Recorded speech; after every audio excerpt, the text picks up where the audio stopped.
नामस्तेन दोस्तों, आप सभी का स्वागत है मेरे चैनल पर कहानी सुनने के लिए। नई नई कहानी सुनने के लिए और अगले एपिसोड्स पाने के लिए चैनल को लाइक करें और सब्सक्राइब करें। तो आप शुरू करते हैं हमारी कहानी, marriage with mafia by force. CH1 जबरदस्ती शादी। राजस्थान के शोरगुल से दूर एक बाहरी इलाके में बनी एक बेहद खूबसूरत सी हवेली जिसका नाम राणा मैंशन था। आज इस मैंशन को बहुत खूबसूरत तरीके से सजाया गया था। मैंशन के हर एक कोने को मैरीगोल्ड के फूलों और लाइटिंग से डेको किया गया था। आज यहाँ इस घर के बड़े पोते अनय राणा की शादी थी। मैंशन के अंदर घर में इस वक्त बहुत चहल पहल थी। लोग जल्दी जल्दी कामों में लगे हुए थे, बच्चे मस्ती में लगे हुए थे, रिलेटिव से पूरा मैंशन भरा हुआ था। लोग आज बहुत खुश नजर आ रहे थे। कुछ ऐसे बाहर के गेस्ट थे जो सिर्फ यहाँ बातें बनाने आए थे। मैंशन के गार्डन में एक बड़ा सा मंडप सजा हुआ था। उस मंडप में मैरीगोल्ड के फ्लावर से डेकोरेशन हुई थी और काफी लाइटिंग लगी हुई थी, जिससे मंडप बहुत खूबसूरत लग रहा था। मैंश के अंदर एक रूम में एक लड़की मिरर के सामने मैरून कलर का हैवी ब्राइडल लहंगा पहने बैठी हुई थी। उस लहंगे पर काफी बारीकी से काम किया गया था। इस लहंगे पर राजस्थानी वर्क था तो यह और भारी था। उस लड़की के गोरे शरीर पर वह लहंगा बेहद खूबसूरत लग रहा था। उस कमरे में 2 मेकअप आर्टिस्ट थी जो उसका मेकअप कर रही थी, बाकी कमरा पूरा खाली था। उस लड़की की उम्र करीब 19 साल थी। कमर तक आते लंबे काले बाल, पतली सी कमर। वो लड़की बहुत पतली थी, दूध जैसा गोरा रंग, होठों पर मैरून कलर की लिपस्टिक, हाथों में मैरून कलर का ब्राइडल चूड़ा सेट, पैरों में भारी राजस्थानी पायल, जिसमें वो लड़की बहुत खूबसूरत लग रही थी।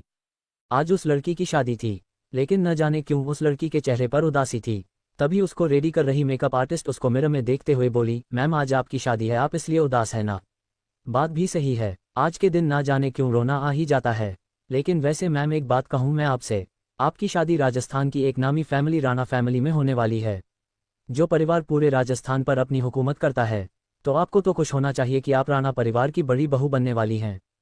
ये सुनते ही उस लड़की की आंखों से आंसू का एक कतरा बह गया, जिसे जल्दी से उसने पोंछा और शांत होकर बैठ गई। उस लड़की के चेहरे पर उदासी थी और दिमाग में उत्तर पुथल मची हुई थी। तभी एक औरत अपना लहंगा संभालते हुए अंदर आई और सामने बैठी लड़की को देखकर तेजी से चिल्लाई, अरे तुम मेकअप आर्टिस्ट क्या शक्ल दिखाने के लिए आए हो? उस औरत ने मिरर के सामने आकर चिल्लाते हुए कहा। उसकी बात सुनकर वह मेकअप आर्टिस्ट उसको देखते रह गई। दूसरे पल कुछ सोच वह मेकअप आर्टिस्ट बोली, बट मैम प्रॉब्लम क्या है? क्या आपको इनके मेकअप में कुछ प्रॉब्लम है? ये सुनकर उस औरत ने नाक सिकोड़कर मिरर के सामने दुल्हन के लिबास में बैठी लड़की को एक नज़र घूरा और मुंह बनाकर बोली, मुझे कोई दिक्कत नहीं है, बस इसे जल्दी से रेडी कर दो और मेकअप को ज़्यादा थोपने की जरूरत नहीं है, इसका चेहरा जैसा है वैसा ही रहेगा। तभी वो औरत मुंह बनाते हुए अपने मन में हूँ कर मजली कहीं की, ना औकात ना हैसियत, चली है राजघराने में शादी करने। तभी उस मेकअप आर्टिस्ट की आवाज़ उस औरत के कान में गई, मैम जरा इधर देखिए, होने वाली रानीसा तैयार हो चुकी है। होने वाली रानीसा, ये शब्द सुनते ही वो औरत गुस्से से भर उठी और बोली, कौन होने वाली रानीसा? अगर दोबारा ये कहा ना तो मुझसे बुरा तुम्हारे लिए कोई नहीं होगा, और हाँ ठीक लग रही है, जब इसे बुलाया जाए तो नीचे ले आना। तभी वो औरत अपने मन में बोली, मेरा नाम भी शालिनी राणा है, मैं अपने भतीजे की जिंदगी तुझ जैसी नौकरानी के साथ बर्बाद नहीं होने दूंगी। कहते हुए शालिनी वहां से चली गई, लेकिन जाते वक्त उसके चेहरे पर डेविल स्माइल थी। शालिनी अनय की बुआ थी जो कई सालों से अपने मायके में रह रही थी। इधर दूसरी तरफ हॉल में सभी लोग सोफे पर बैठे हुए थे। कुछ रिलेटिव थे तो कुछ बिजनेसमैन या कुछ पॉलिटिक्स से रिलेटेड लोग। तभी उनमें से एक उम्रदराज शख्स बोला, वैसे रणवीर तू अपनी जवान का पक्का निकला यार। तूने ये शादी करवाने का फैसला करके आज सिर्फ पूरे राजस्थान में अपनी जवान ही नहीं रखी बल्कि एक मिसाल कायम की है। तूने 8 साल पहले जो वादा पूरे राजस्थान के सामने किया था, आज तूने उसे निभाया है। ये सुनकर रणवीर राणा अपने मूंछों को ताव देते हुए बोले, रणवीर राणा अपनी जवान का पक्का है, वह जो कहता है वह करके दिखाता है। लोगों को भले ही लगता होगा कि मैंने ऐसे ही यह वादा किया था, लेकिन आज जब वह लड़की मेरे घर की बहू बनेगी तब सबको ये यकीन हो जाएगा कि रणवीर राणा अपनी जवान का पक्का है। तूने सही कहा यार, नहीं तो आज के जमाने में एक नौकर की हैसियत रखने वाले शख्स से वादा करके लोग भूल जाते हैं, लेकिन तूने उस नौकर की बेटी को, जो कि खुद इस घर की नौकरानी थी, उसे तू अपने घर की बहू बनाने जा रहा है। ये बहुत बड़ी बात है, रणवीर राणा के बचपन के दोस्त अशोक धनराज ने कहा। उनकी बात सुनकर रणवीर राणा अपनी मूंछों को ताव देते रह गए। उनके चेहरे पर इस वक्त एक जंग जीत लेने वाली मुस्कुराहट थी, और उनकी वह मुस्कुराहट वहां बैठे हर एक शख्स के चेहरे पर एक ताना थी, क्योंकि किसी को लगा नहीं था कि वह यह वादा निभाएंगे। रणवीर राणा अनय के दादाजी थे। दरअसल 8 साल पहले हवेली में एक फंक्शन रखा गया था जिसमें बाहर के भी गेस्ट आए थे और सभी लोग मौजूद थे। ये फंक्शन अनय की 18th बर्थडे पार्टी का था। अनय इस घर का बड़ा पोता था तो सभी उसके लिए बहुत खुश थे, लेकिन जब केक काटने की बारी आई तभी सबको अनय की एक दर्दनाक चीख सुनाई दी। अनय की चीख सुनकर सभी का ध्यान उसकी तरफ गया, जो जमीन पर अपने पैर को पकड़े बैठा हुआ था। उसका पैर अब तक नीला पड़ चुका था। ये देख सभी घबरा गए, जल्दी सभी उसके पास आए। तभी रणवीर राणा उसके पास बैठते हुए बोले, क्या हुआ बेटा? दादू, सांप सांप सांप ने मुझे काट लिया दादू, अब मैं मर जाऊंगा दादू। कहते हुए अनय बेहोशी की हालत में जा रहा था। उसकी बात सुनकर सभी घबरा गए। तभी उन सभी की नजरें वहां से रेंगते हुए सांप की तरफ गई, जो अब तक बाहर की तरफ निकल चुका था। ये देखकर सभी हैरान रह गए। सबके मन में सिर्फ एक ही सवाल था कि यह सांप मेंशन के अंदर अचानक कैसे आया, लेकिन अभी यह सब सोचने का किसी के पास वक्त नहीं था। वो अनय को लेकर जल्दी से कमरे में गए। कुछ देर में डॉक्टर आए। डॉक्टर ने उसका चेकअप किया, लेकिन बॉडी में अब तक जहर पूरी तरीके से फैल चुका था, तो डॉक्टर भी कुछ नहीं कर पाए। ये देखकर रणवीर राणा ने अपने प्राचीन गुरुजी को बुलाया। गुरुजी ने अनय के सर पर हाथ फेरा। कुछ पलों के लिए उन्होंने अपनी आंखों को बंद किया। कुछ देर बाद उन्होंने अपनी आंखें खोली और बिना किसी भाव के बोले, रणवीर, जैसा कि मैंने इस बच्चे के पैदा होने पर ही तुमसे कहा था कि इसकी कुंडली में सर्प दोष है और इस सर्प ने इसे काट लिया।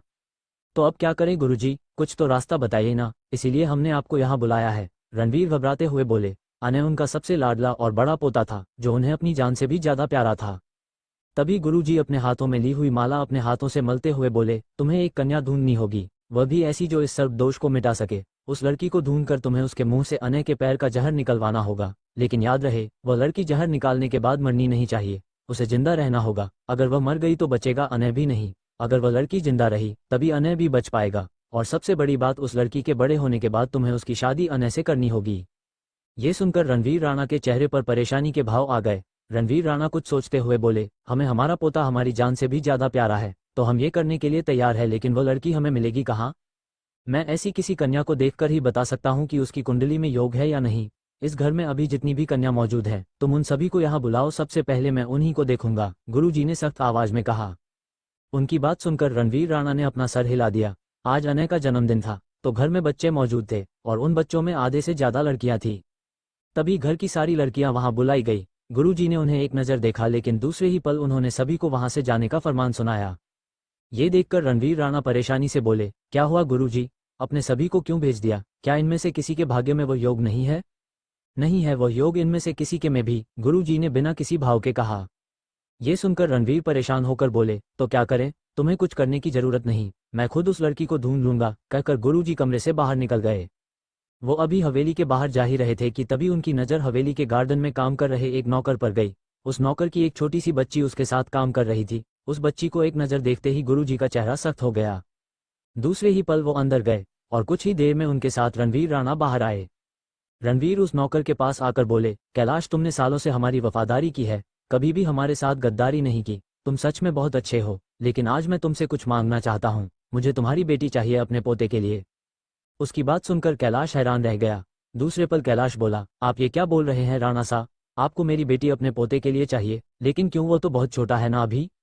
ये सुनकर रणवीर अपने हाथों को आगे करते हुए जमीन पर बैठ गए और बोले, हम आज तुमसे कुछ मांगना चाहते हैं, लेकिन तुम उसके लिए मना मत करना। तुम्हें पता है कि आज इस घर में मातम छाया है, क्योंकि इस घर के बड़े पोते को सांप ने काट लिया है और उसका सिर्फ एक ही तोड़ है, और वह है तुम्हारी बेटी, तो हमें तुम्हारी बेटी चाहिए। रणवीर राणा को अपने सामने झुके देखकर कैलाश परेशान हो गया। उसे समझ नहीं आया कि वह क्या कहे। तभी कैलाश रणवीर को अपने सामने से उठाते हुए हाथ जोड़कर बोला, राणा साहब, मैंने सालों से आपका नमक खाया है, आपके लिए काम किया है, माना आपके आगे मेरी कोई औकात नहीं है, लेकिन मेरी बेटी मेरे लिए बहुत कुछ है, मैं उसे दान नहीं कर सकता। ये सुनकर रणवीर राणा गुस्से में आ गए। रणवीर ने कैलाश को धमकी देते हुए कहा, अब तक मैं तुमसे अच्छे से पेश आ रहा था, लेकिन मैं भूल गया था तुम्हारी औकात क्या है, तुम जैसे लोगों को अच्छाई भाती ही कहाँ है। तो सुनो कैलाश, तुम चाहो या ना चाहो, तुम्हारी बेटी को मैं अपने पोते के लिए लेकर रहूंगा, क्योंकि वही मेरे पोते की जिंदगी बचा सकती है। लेकिन हाँ, तुमसे मैं आज एक वादा करता हूँ, और वह वादा मैं आज सभी के सामने करूंगा। कहते हुए रणवीर राणा ने कैलाश का हाथ पकड़ा और उसे हवेली के अंदर ले गए। हवेली के अंदर मातम का माहौल था, वहां अभी भी सारे गेस्ट मौजूद थे। तभी रणवीर कैलाश के हाथ पर अपना हाथ रखते हुए बोले, मैं रणवीर राणा आप सभी के सामने कैलाश से यह वादा करता है कि आज जो मैं इसकी बेटी के साथ कर रहा हूँ, उसके बदले मैं इसकी बेटी को अपने घर की बहू बनाऊंगा। यह वादा है मेरा कैलाश से, ये रणवीर राणा की जुबान है, जो मरकर भी पूरी होगी। बस उसी दिन यह वादा किया गया था, और आज इसलिए इनर, जो इस घर के नौकर की बेटी हुआ करती थी, उसकी शादी इस घर के मालिक के पोते से हो रही थी। इस शादी से काफी लोग खुश थे, और काफी नहीं, क्योंकि इनर उनकी पसंद नहीं थी। इधर दूसरी तरफ कैलाश कामों में लगा हुआ था। वह एक एक काम बारीकी से देख रहा था। आखिर आज उसकी बेटी की शादी थी, जिसमें वह कोई कमी नहीं रखना चाहता था। भले ही उसकी औकात इतनी नहीं थी कि वो इन लोगों की बराबरी कर सके, लेकिन तब भी वह अपनी पूरी कोशिश कर रहा था। ये शादी मेंशन से इसलिए हो रही थी क्योंकि रणवीर राणा सबको ये दिखाना चाह रहे थे कि उन्होंने अपनी जुबान को पूरा किया है। अपने बरसों पुराने किए वादे के खातिर वो अपने पोते की शादी एक नौकर की बेटी से करा रहे हैं। और दूसरी बात यह भी थी कि कैलाश इनर की ऐसी शादी कभी करा नहीं पाता। कुछ ही देर में सभी तैयारियां हो गई। तभी पंडित जी ने मंडप में दूल्हे को बुलाया। ये देखकर अनय के कुछ दोस्त उसे बुलाने उसके कमरे में गए, लेकिन कुछ ही वक्त में वो लोग परेशान होकर वापस लौट आए। उनके परेशान चेहरे को देख रणवीर राणा सख्त आवाज में बोले, क्या हुआ, तुम अनय को नहीं लाए? अनय कहाँ है? अनय कमरे में नहीं है, उनमें से एक शख्स ने कहा। ये सुनकर इनर जो मंडप की तरफ आ रही थी, इनर को कई लड़कियों ने घेर रखा था। 2 लड़कियां उसके लहंगे को पकड़े मंडप की तरफ उसे ला रही थी। अनय कमरे में नहीं है, ये सुनकर इनर के कदम लड़खड़ा गए। तभी चारों तरफ हड़कंप मच गया। जो लोग कुछ देर पहले रणवीर राणा की तारीफ करते नहीं थक रहे थे कि वह अपना बरसों पहले किया वादा पूरा कर रहे हैं, जबकि आजकल तो लोग कल के किए वादे ही भूल जाते हैं, अब वही लोग उन पर हंस रहे थे, उनका मजाक उड़ा रहे थे। तभी कुछ लोगों की आवाज रणवीर राणा के कानों में गई, हुन, ये होती है बड़े लोगों की सोच। कुछ देर पहले तो अपनी तारीफें करते नहीं थक रहे थे, अब देखो क्या कांड किया, पोता ही गायब कर दिया मंडप से जानबूझकर। अब कुछ बहाना बनाएंगे और बात को टाल देंगे। इनका क्या जाएगा, ये तो बड़े हैं, जिंदगी तो उस लड़की की बर्बाद हो जाएगी। इन बड़े लोगों का यही होता है, किसी भी मासूम की जिंदगी बर्बाद हो, इन्हें क्या फर्क पड़ता है। पहले तो इतना ड्रामा किया, दूसरों के सामने महान बने, अब देखो खुद का पोता ही मंडप से गायब कर दिया। ऐसे ही सभी बातें बनाते हुए कह रहे थे। उनकी बातें रणवीर राणा से बर्दाश्त नहीं हुई। उनके लिए सबसे ज्यादा जरूरी उनकी इज्जत थी, उनका रुतबा था। तभी रणवीर राणा गुस्से से सोफे से उठे और वहां से कमरे की तरफ निकल गए। वही पूरा घर परेशान हो चुका था। रणवीर राणा के जाते ही उनका बेटा शशांक राणा भी उनके पीछे चल दिया। घर की सारी औरतें भी घर के अंदर चली गई।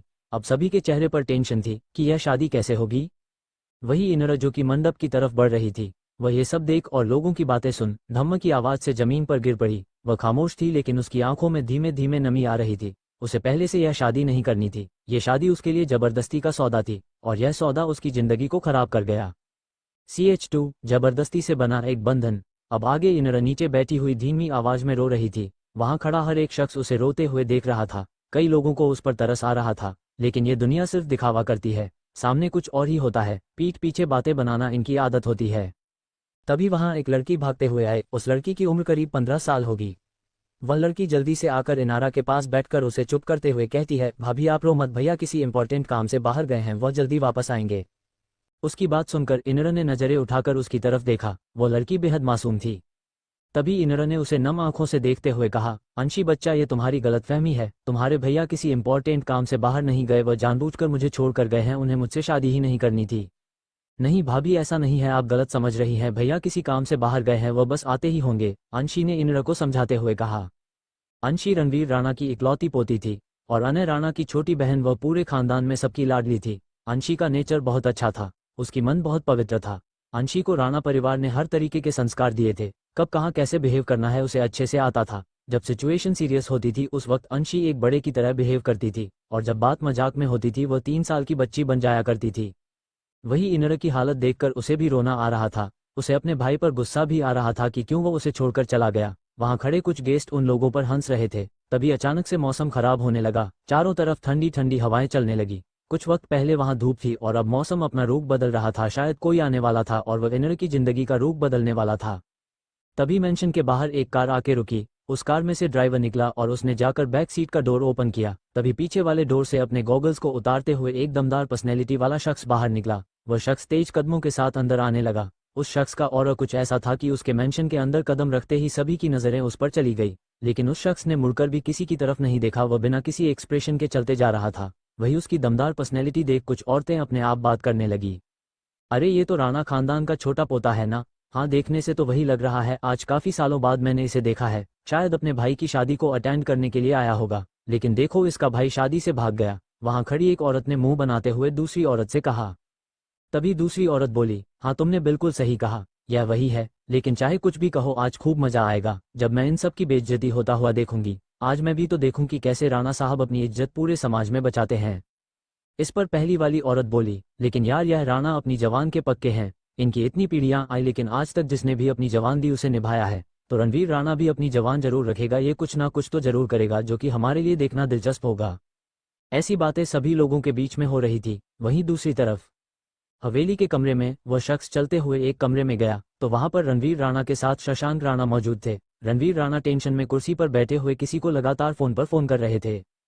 तभी उस शख्स को आए देख रणवीर राणा उठ गए और उसके सामने आकर बोले, विनाश, अनय कहीं नहीं मिल रहा है, पता नहीं बिना बताए ये लड़का अचानक से कहाँ चला गया, और आज ये शादी होना बहुत जरूरी है। यहाँ आज एक से एक बड़ी हस्ती आई हुई है, अगर आज ये शादी नहीं हुई तो मेरी बहुत बदनामी होगी। ये सुनकर वो शख्स जिसका नाम विनाश राणा था, 6 feet 2 inch height, fair colour, गहरी काली आंखें, जो बिल्कुल शांत थी। उस शख्स की बॉडी कुछ ऐसी थी जिसे देखकर लड़कियां पागल हो जाए, देखने में उसकी पर्सनैलिटी बेहद दमदार थी। उस शख्स ने व्हाइट कलर की शर्ट पहनी हुई थी जिसके ऊपर के 3 बटन खुले हुए थे और उससे उसका कसा हुआ सीना बाहर झलक रहा था। वह अपने हाथों में ओवरकोट लिए रणवीर राणा के सामने खड़ा था। ये शख्स इस घर का छोटा पोता विनाश राणा था, जो आज कई सालों बाद इंडिया वापस लौटा था। दरअसल विनाश अपनी स्टडी के लिए इंडिया से बाहर गया था। तभी विनाश ने बिना किसी भाव के कहा, तो इसमें मैं क्या करूं? ये सुनकर शशांक राणा हल्के गुस्से में बोले, विनाश, तुम ये क्या कह रहे हो? तुम तो ऐसे पल्ला झाड़ रहे हो जैसे तुम इस परिवार में एक जैसी नहीं करते। भूलो मत, तुम इस परिवार के छोटे पोते हो, और अगर आज हमारी बदनामी हुई तो तुम्हारी भी होगी। अनय तुम्हारा भाई था जो आज हमारे किए वादे के मुताबिक उस लड़की से शादी करने वाला था, लेकिन अनय शादी से गायब है और अब यहाँ पर रिश्तेदार आ चुके हैं, और सिर्फ रिश्तेदार ही नहीं, पॉलिटिशियन, बिजनेसमैन और भी कई जानी मानी हस्तियां यहाँ मौजूद है, और अगर आज ये शादी नहीं हुई तो हमारी बहुत बेइज्जती होगी। यह आपका मैटर है, वादा आपने किया था, मैंने नहीं, तो अब खुद देखिए आप, विनाश ने सर्द आवाज में कहा। ये सुनकर रणवीर राणा परेशानी भरी आवाज में बोले, विनाश, तुम्हारी बात सही है बेटा, लेकिन हमने बरसों पहले जुबान दी थी और आज जब उसे पूरा करने का वक्त आया तो अनय यहाँ से भाग गया। अब बताओ, वो लड़की मनोरथ पर बैठी हुई है, और अगर आज ये शादी नहीं हुई तो सब कुछ बर्बाद हो जाएगा। हमारी बरसों से बनाई हुई इज्जत आज मिट्टी में मिल जाएगी। हमने अनय को हर जगह ढूंढ लिया, लेकिन अनय हमें कहीं नहीं मिला। हाँ, ये बात सच है कि अनय ये शादी नहीं करना चाहता था, उसने हमसे पहले ही कहा था कि वह ये शादी नहीं करेगा, लेकिन हमारी भी मजबूरी थी, हमें अपने किए वादे को पूरा करना था। ये सुनकर विनाश बोला, तो मैं क्या करूं? इस पर शशांक राणा ने कहा, इसमें तुम क्या ही करोगे? उनकी बात सुनकर रणवीर राणा के दिमाग में अचानक से कुछ आया। तभी वो अचानक से बोले, अब इसमें जो कर सकता है वो सिर्फ विनाश ही कर सकता है। हाँ, सिर्फ विनाश कर सकता है। तभी वो विनाश के पास आकर बोले, विनाश बेटा, आज तक तुमने मेरी कही बात को कभी नहीं टाला, तो आज तुम्हारा ये दादा तुमसे एक बार फिर कुछ मांग रहा है। प्लीज हमारी इज्जत को बचा लो और उस लड़की से शादी कर लो। ये सुनकर विनाश उन्हें बिना किसी भाव के देखने लगा। वहीं दूसरी तरफ मंडप में इनरा रोते रोते थक चुकी थी। वहीं कैलाश को कैटरिंग वाले ने कुछ काम बता दिया था। कैलाश जाना नहीं चाहता था क्योंकि आज खुद उसकी बेटी की शादी थी, लेकिन वह काम जरूरी था और ज्यादा देर का भी नहीं था, लेकिन ट्रैफिक के चलते उसे आने में देर हो गई। लेकिन अब तक कैलाश वहां पहुंच चुका था और उसने सबकी बातों को सुन लिया था, और उसे जिस बात का डर था वही हुआ। उसे लगा ही था कि आखिर क्यों रणवीर राणा बरसों पहले किए वादे को पूरे करेंगे। आज के लोग तो कुछ घंटों का किया वादा भूल जाते हैं, और यहाँ तो बरसों पहले किए वादे की बात हो रही थी। कैलाश की भी आंखें इस वक्त नम थी, लेकिन उसे तो हिम्मत करके अपनी बेटी को संभालना था ना। तभी कैलाश इनरा के पास आकर उसे कंधे से पकड़कर उठाते हुए बोला, बेटा, जो हो गया उसे भूल जाओ, चलो अपने घर वापस चलते हैं। अब यहाँ अपना तमाशा बनाने से अच्छा सब कुछ भूलकर एक नई शुरुआत करना है।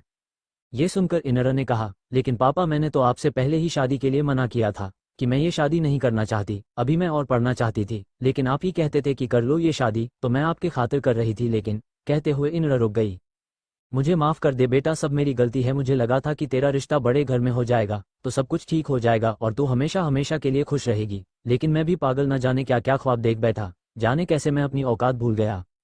चल वो सब कुछ छोड़ और चल मेरे साथ घर, कहकर कैलाश ने इनरा का हाथ पकड़ा और उसे वहां से ले जाने लगा। लेकिन तभी पीछे से रणवीर राणा की सख्त आवाज आए, कैलाश, तुम्हें कहीं जाने की जरूरत नहीं है, इनारा की शादी आज ही होगी और वह मेरे पोते से होगी। ये सुनकर कैलाश पलटकर उनकी तरफ देखने लगा, और उनकी बात सुनकर वहां खड़ा हर एक शख्स हैरान रह गया, क्योंकि उन्हें दूर दूर तक कहीं भी अनय नहीं दिख रहा था। तो किससे शादी की बात कर रहे थे रणवीर राणा? तभी कैलाश रणवीर राणा के पीछे देखते हुए बोला, लेकिन आपका पोता कहाँ है? ये सुनकर रणवीर राणा ने कहा, मैंने तुमसे वादा किया था कि मैं तुम्हारी बेटी की शादी अपने पोते से कराऊंगा, और आज मैं अपना किया हुआ वादा निभाने जा रहा हूँ। लेकिन हाँ, यहाँ एक बात अलग है, मेरा बड़ा पोता तुम्हारी बेटी से शादी नहीं करेगा, लेकिन मेरा छोटा पोता करेगा। ये सुनते ही वहां खड़े सभी हैरान रह गए, और सबसे ज्यादा हैरान कैलाश और इनरा थे। कैलाश ने हैरान होते हुए कहा, लेकिन ऐसा क्यों? आपने तो मुझसे वादा किया था कि अनय बाबा करेंगे मेरी बेटी से शादी। बात यहाँ शादी की नहीं, मेरे किए हुए वादे की थी, मेरी दी हुई जुबान की थी, और तुम भी जानते हो और यहाँ खड़ा हर एक शख्स जानता है कि राणा खानदान अपनी दी हुई जुबान को मरकर भी पूरा करता है। तो मैं तुम्हारी बेटी की शादी अपने छोटे पोते से कराऊंगा, क्योंकि मेरा बड़ा पोता किसी अर्जेंट काम के चलते यहाँ से चला गया है, और शादी की डेट सिर्फ आज की है, और अगर आज ये शादी नहीं हुई तो पिछले 10 साल में ये शादी नहीं हो सकती। ये सुनकर कैलाश अभी कुछ कहता कि तभी तेज कदमों से चलते हुए विनाश वहां आया और अभी कोई कुछ समझ भी पाता कि तभी विनाश ने इनर का हाथ कसकर पकड़ा और उसे ले जाकर मंडप में बिठा दिया। विनाश ने सर्द आवाज में पंडित को देखकर कहा, तुम्हें यहाँ बैठने के लिए नहीं बुलाया गया है। ये सुनकर वो पंडित घबरा गया। विनाश की आवाज में उसे एक धमकी महसूस हुई। पंडित जल्दी से बोला, हाँ साहब, मेरा तो यही काम है, अभी कराता हूँ शादी। कहकर पंडित ने मंत्र पढ़ना स्टार्ट कर दिया। वही इनर हैरानी से विनाश की तरफ देखे जा रही थी। उसे समझ ही नहीं आ रहा था कि उसके साथ क्या हुआ। कुछ वक्त पहले उसकी शादी विनाश के बड़े भाई अनय राणा से हो रही थी और अचानक उसकी शादी विनाश से हो रही है, ये सब सोचकर उसका सर फट रहा था। मुझे नहीं करनी यह शादी, कहते हुए इनर मंडप से उठने लगी। वो अभी उठी ही थी कि तभी उसे अपनी कलाई पर किसी की पकड़ महसूस हुई। पकड़ इतनी तेज थी कि इनर की चूड़ियां टूटकर उसकी कलाई में चुभ गई, जिससे उसकी एक आह निकल गई। इनर ने नम आंखों से अपनी कलाई को पकड़े हुए शख्स को देखा तो उसकी कलाई विनाश ने पकड़ी हुई थी और वह गुस्से भरी नजरों से उसे देख रहा था। तभी विनाश ने इनर के हाथ पर अपनी पकड़ कसते हुए गुस्से से कहा, चुपचाप मंडप में बैठी रहो और मेरे साथ शादी करो, और अगर तुम ये शादी नहीं करना चाह रही तो अपने बाप की बर्बादी के लिए तैयार हो जाओ। इनर ने अपनी आंखों में आंसू लिए विनाश की तरफ देखा और बोली, आप ये सब क्यों कर रहे हैं? मैं तो आपको जानती तक नहीं। तो ठीक है, जल्दी जान जाओगी। उसकी आवाज में एक धमकी थी जिसे सुनकर इनर को कुछ भी कहने में डर लग रहा था, लेकिन तब भी इनर ने वहां से उठने की कोशिश की, लेकिन विनाश ने उसे पकड़कर वापस बिठा दिया और कुछ ही वक्त में ऐसे ही करते करते शादी हो गई। शादी होते ही विनाश मंडप से उठा और वहां से बिना कुछ कहे मेंशन के अंदर चला गया। उसका ये रिएक्शन देख वहां खड़ा हर एक शख्स बातें बनाने लगा और ये देख रणवीर राणा कुछ परेशान से हुए, लेकिन उनके मन में तसल्ली थी कि आज उनकी इज्जत बच गई और आगे का उन्होंने सोच लिया था कि वह कैसे लोगों का मुंह बंद कराएंगे। CH3 मुलाकात। अब आगे विनाश वहां से हवेली के अंदर जा चुका था, लेकिन इनर खामोशी से खड़ी सब कुछ देखे जा रही थी। वो एकदम खामोश खड़ी थी, जैसे कि उसके शरीर में जान ही ना बची हो। तभी रणवीर राणा सभी का ध्यान अपनी तरफ करते हुए बोले, आप लोग यहाँ आए उसके लिए आपका तहे दिल से शुक्रिया, लेकिन अब ये शादी हो चुकी है और शादी भी मेरे पोते से हुई है, और आज जो कुछ भी हुआ वो मैं प्रेस कॉन्फ्रेंस में एक्सप्लेन कर दूंगा। ये सुनकर सबने एक दूसरे की तरफ देखा। उन लोगों को देखकर ही लग रहा था कि उन लोगों का अभी जाने का मन नहीं था। उन्हें अभी और मसाला चाहिए था, लेकिन अब रणवीर राणा ने उनके मुंह पर ही बोल दिया था तो उन्हें वहां से जाने पड़ेगा, इसलिए सभी वहां से निकल गए। तभी रणवीर राणा का ध्यान इनारा की तरफ गया, जो खामोशी से खड़ी जमीन को देख रही थी। वही कैलाश भी कुछ दूर पर खड़ा था। उसे समझ नहीं आ रहा था कि वो खुश हो या रो, क्योंकि उनकी बेटी की शादी इतने बड़े खानदान में हो गई थी, लेकिन वो भी उसकी बिना मर्जी के खिलाफ, और वो भी ऐसे शख्स से जिससे वो शुरू से डरती आई है, और वो भी जबरदस्ती की शादी है। क्या ये शादी विनाश ने अपनी मर्जी से की है या कोई प्रेशर से की है? ये सारी बातें कैलाश के मन में चल रही थी। तभी रणवीर राणा अपनी सख्त आवाज में बोले, बहू का गृह प्रवेश कराओ। उनकी बात सुनकर अब जाकर इनारा ने अपनी नजर उठाई। नजरें उठते ही उसकी आंखों में जो आंसू थे वो बहते हुए उसके गालों पर आ गए, और अब जाकर सबका ध्यान इनारा के चेहरे पर गया। इनारा की ऐसी हालत देखकर कैलाश खुद को टूटा हुआ महसूस कर रहे थे। तभी कैलाश इनारा के पास आया और जमीन पर घुटनों के बल बैठकर अपने हाथों में उसके हाथों को लेते हुए बोला, मुझे माफ कर दे बेटा, मुझसे बड़ी गलती हो गई। तुझे सारे ऐशो आराम देने के चक्कर में मैंने बहुत बड़ी गलती कर दी। एक ऐसे इंसान के साथ तुझे बांधना चाहा जो कभी तुझसे प्यार करता ही नहीं था। उस इंसान ने तुझे मंडप में धोखा दिया और अपनी इज्जत बचाने के लिए इन बड़े लोगों ने तेरी बलि चढ़ा दी। मुझे माफ कर दे बेटा। ऐसा कहकर कैलाश उसके हाथों पर अपना सर रखकर रोने लगा। ये देखकर इनरा भी घुटनों के बल जमीन पर बैठ गई और उनके सर को उठाते हुए बोली, आपने कोई गलती नहीं की पापा, और आप ये क्या कर रहे हैं? आपको मुझसे माफी मांगने की जरूरत नहीं है। शायद यही मेरी किस्मत थी, और जो हुआ उसे मैंने अपनी किस्मत मांग लिया। बाकी यहाँ पर मेरी शादी किसी और के साथ हो रही थी, लेकिन हुई तो किसी और के साथ ही ना, और शायद यही मेरी किस्मत थी। ये सुनकर कैलाश अभी कुछ कहता कि तभी रणवीर राणा उनके पास आकर बोले, कैलाश तुम ऐसे क्यों रो रहे हो, जैसे कि हमने तुम्हारे साथ बहुत गलत कर दिया हो। जो वादा हमने तुमसे किया था उसे हमने निभाया है। भले ही तुम्हारी बेटी को हमने अपने घर की बड़ी बहू नहीं बना पाया, लेकिन छोटी तो बनाया है। उसे अभी भी वही इज्जत मिलेगी जो उसे पहले मिलने वाली थी, तो किस लिए तुम रो रहे हो? रणवीर राणा ने ये बात गुस्से में कही थी, क्योंकि कैलाश की बातों को सुनकर कहीं ना कहीं उन्हें अपनी बेइज्जती महसूस हुई। तभी कैलाश उठकर उनकी आंखों में आंखें डालते हुए बोला, माफ कीजिए राणा साहब, आज तक ये नजरें आपके सामने झुकी रही है, लेकिन आज ये नजर उठ रही है। क्या करूं, एक बेटी का बाप हूं, और जब बात बेटी पर आती है ना तो अच्छे अच्छे बाप की नजरें उठ जाती है। ये तो रही उसकी माफी जो मैं आज आपसे कहने जा रहा हूं, लेकिन आपने ये कह दिया कि आपने अपना वादा पूरा किया। वादा इसे नहीं कहते राणा साहब जो आपने मेरी बेटी के साथ किया। आपने सिर्फ अपनी इज्जत बचाई है। बात अगर यहाँ आपकी इज्जत की नहीं होती ना तो आप मेरी बेटी को यहाँ से निकाल देते। बात आपकी इज्जत पर आ चुकी थी। इसीलिए आपने अपने छोटे पोते से मेरी बेटी की शादी करवाई। क्या गारंटी है कि आपका छोटा पोता मेरी बेटी को अपनी बीवी मानेगा? उसे एक बीवी होने के सारे हक देगा। क्या उसे अपना पाएंगे या सिर्फ मेरी बेटी उसकी जबरदस्ती बीवी बनके रह जाएगी? अगर कल को आपका बड़ा पोता आ गया तो क्या उनके रिश्ते ठीक रहेंगे? बताइए राणा साहब। ये सुनकर रणवीर राणा कुछ पल के लिए खामोश हो गए। उन्होंने एक नज़र इनर की तरफ देखा और गहरी सांस लेते हुए बोले, आज तुमने खुद मेरी जबान देखी है। मैंने बरसों पहले किया हुआ वादा निभाया है और आगे मैं कोशिश करूंगा कि मैं सब कुछ ठीक कर सकूं। फिलहाल तुम्हारी इतनी औकात तो नहीं है कि तुम हमारे सामने बोल सकूं, लेकिन अब तुम्हारे हमसे रिश्ते जुड़ गए हैं, इसलिए हम तुम्हारी बात सुन रहे हैं। लेकिन यह मत सोचना कि रिश्तेदार बनने के बाद तुम हमारी बराबरी कर पाओगे। कैलाश, अपनी औकात में रहना सीख लो। तुम कल भी हमारे नौकर थे और आज भी हमारे नौकर हो। तुम्हारी बेटी जरूर हमारे घर की बहू बन गई, लेकिन तुम्हारी हैसियत हमारी समधी की कभी नहीं होगी। ये सुनकर कैलाश की नजरें झुक गई। अब आखिर कहते ही क्या वो। तभी वहां एक लंबी कद काठी की औरत चलते हुए आई। उस औरत की उम्र लगभग रणवीर राणा से कुछ 2-3 साल कम होगी।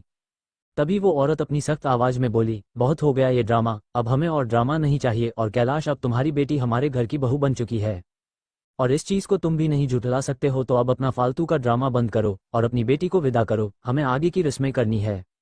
ये सुनकर कैलाश जी इनर की तरफ देखा। उन्हें पता था अब उन्हें इनर की विदाई करनी पड़ेगी। आखिर उनकी बेटी पराया जो हो चुकी थी। तभी कैलाश ने अपना सर हाँ हिलाते हुए बोला, जी रानी सा। ये औरत रणवीर राणा की बीवी रुक्मणी राणा थी। इस हवेली में रणवीर राणा से ज्यादा रुक्मणी राणा की चलती थी। वहीं कुछ देर में कैलाश ने इनर को सब कुछ समझा दिया और उसे हिम्मत दी एक नए रिश्ते को निभाने की। अब इनर की विदाई हो चुकी थी। इनर अपनी नजरों को नीचे झुकाकर हवेली के दरवाजे पर खड़ी हुई थी। आज उसे हवेली काटने को दौड़ रही थी। उसे एक अलग सी बेचैनी हो रही थी। वो कई बार इस हवेली में आई थी, लेकिन आज सब कुछ बदल चुका था। इस बार वो इस घर के नौकर की बेटी नहीं, इस घर की छोटी बहू बन के आई थी। तभी एक सर्वेंट ने उसके सामने एक कुमकुम से भरी थाल लाकर रखी और चावल से भरा कलश। उसने कलश को अपने दाएं पैर से गिराया और उस थाल में पैर को रखकर गृह प्रवेश किया। तभी रुक्मणी अपनी सख्त आवाज में बोली, जाओ कुछ देर जाकर आराम कर लो, क्योंकि इसके बाद रस्में शुरू हो जाएगी और तुमने शादी रस्में कभी देखी नहीं होगी।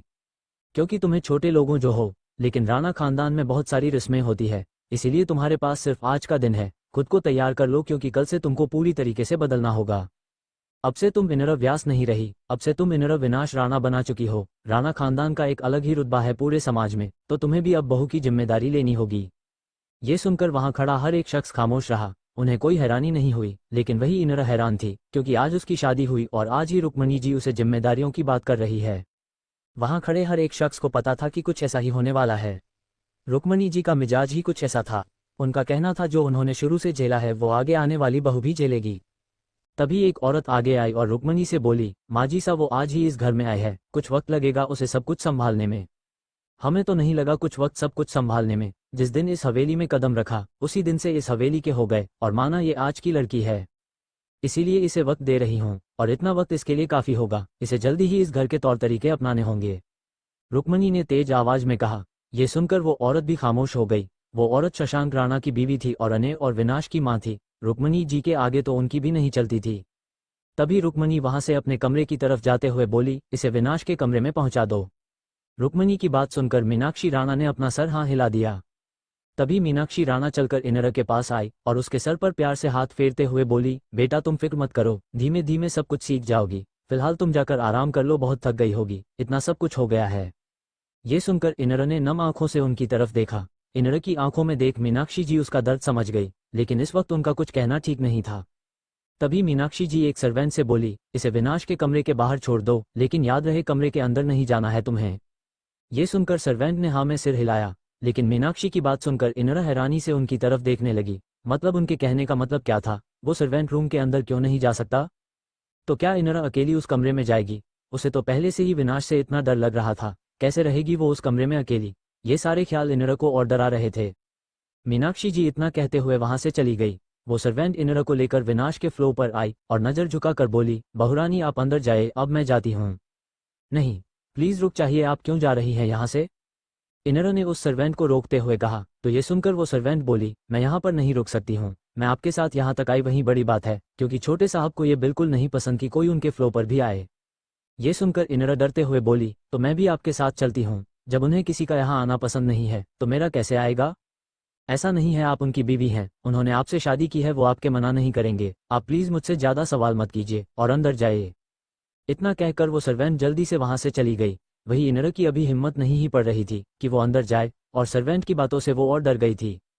लेकिन उसकी मजबूरी थी, उसे अंदर तो जाना ही था। तभी उसने चारों तरफ देखा। वो जब से यहाँ आई थी तब से उसे ऐसा लग रहा था कि उसे कोई घूर रहा है, लेकिन उसे वहां कोई नहीं देखा। हिम्मत करके इनर ने रूम के गेट को नॉक करने के लिए अपना हाथ आगे बढ़ाया, लेकिन गेट अपने आप ही ओपन हो गया।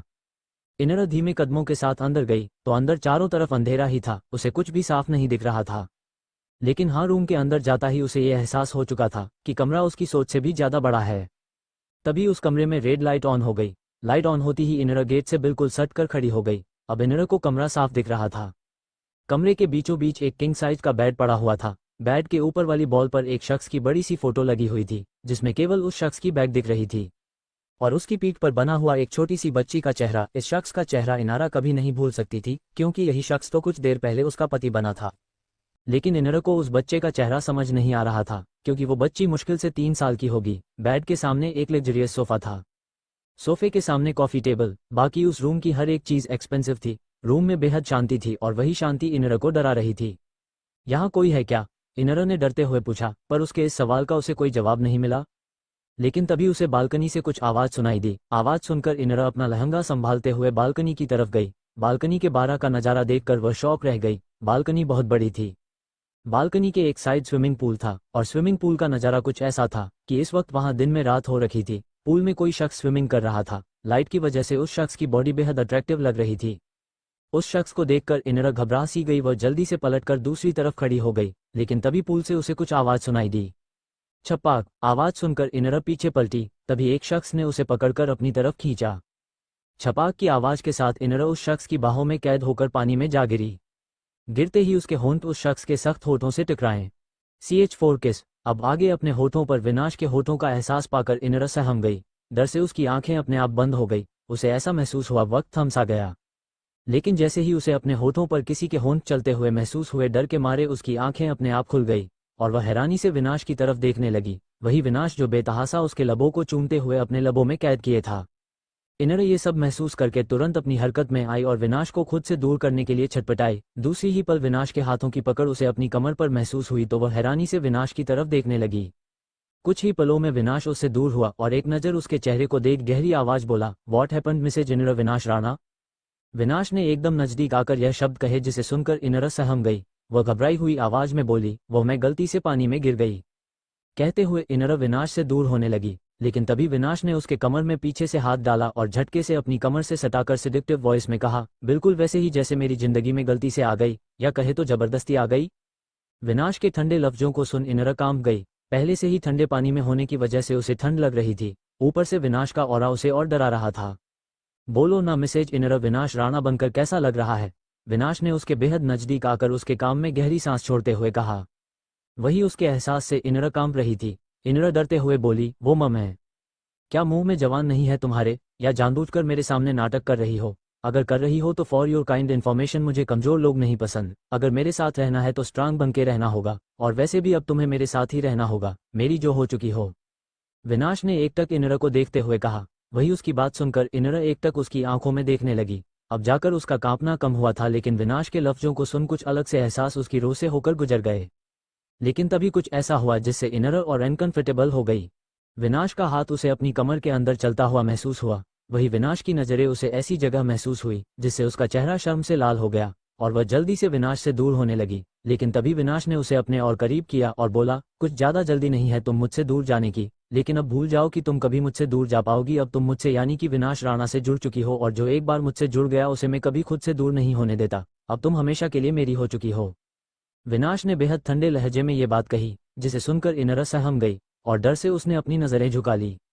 तभी विनाश की नज़र इनर की बॉडी पर गई, जो ठंड से बुरी तरीके से कांप रही थी। ये देखकर उसने झटके में उसे अपने गोद में उठा लिया। डर से इनर ने अपने हाथों को उसकी गर्दन पर लपेट दिया और उसके करीब चली गई। दोनों के ही कपड़े भीगे हुए थे, जिससे दोनों की बॉडी एक दूसरे को फील हो रही थी। विनाश इनर को लेकर रूम में वापस आया। विनाश उसे लेकर वॉशरूम के अंदर जाने लगा। ये देखकर इनर के चेहरे पर डर आ गया। इनर घबराते हुए बोली, आप मुझे कहाँ ले जा रहे हैं?